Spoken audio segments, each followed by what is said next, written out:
Hello, welcome to Keto Recipes. Every Tuesday I would like to release a video of a recipe that falls in the keto eating plan. And this week I came across a pretty badass digital coupon.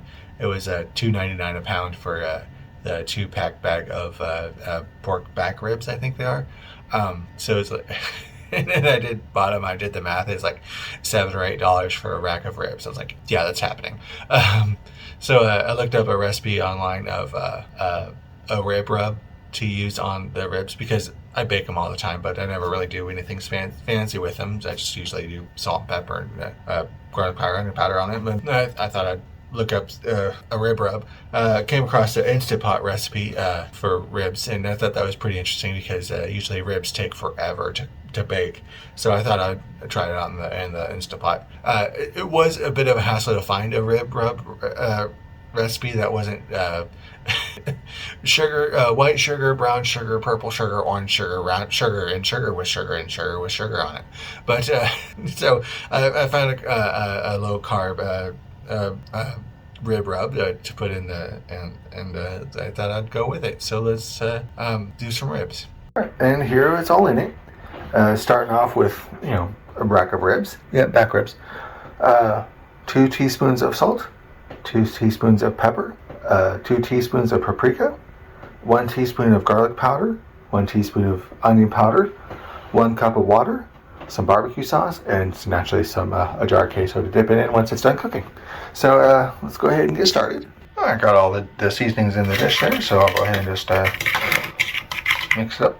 And this one, do what I'm going to do. These are pork ribs, so I'm going to go ahead and add in a tablespoon of cumin as well. Cumin goes pretty good with pork. So, just going to get that all stirred up, mixed in.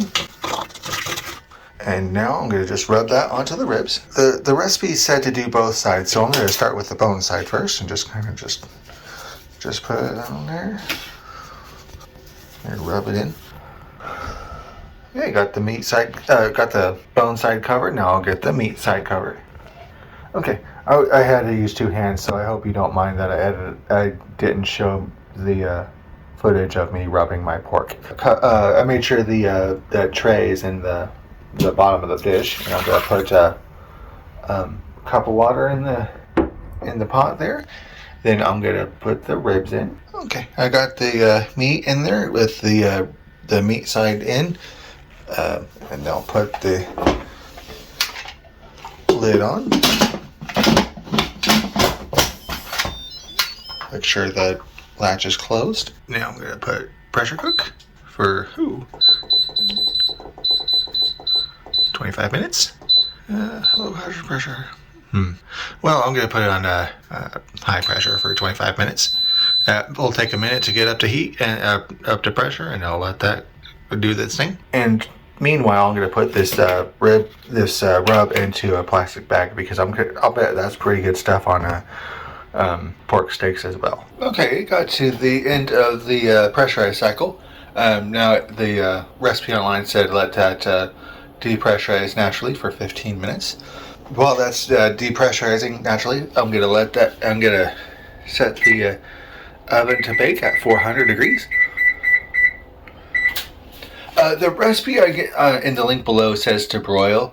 Set it to broil, but the only pan I have that's big enough is this Pyrex thing. Online it says they don't recommend broiling in that kind of dish.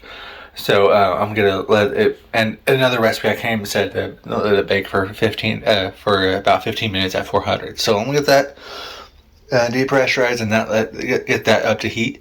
And got a bit distracted there, so it's a little bit longer than 15 minutes. So we'll just go ahead and hot. Let that depressurize. Smells good. Smells really good. So now I'm going to move this over to the glass pan here. And then now I'm going to cover that in barbecue sauce. Just got that covered in barbecue sauce. Probably should have put some foil on the pan because that's going to be real fun to clean. Anyway, I'll just get that brushed all over. And I'll set that in the oven for about 15 minutes. Alright, there's the finished product.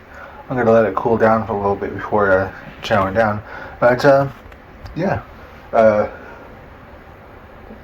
25 minutes in, or a little bit longer because I had to come up to pressure. But 25 minutes in the pressure and 15 minutes in the oven beats the hell out of 3 hours just in the oven. So yeah, it's a bit quicker than they usually do it, and I'm gonna keep that recipe on that rub recipe on hand for a little bit, because I'm pretty sure that's going to be really good on any kind of pork product. But anyway, thanks for watching. Every Tuesday I'd like to release a keto friendly recipe, and have a nice day.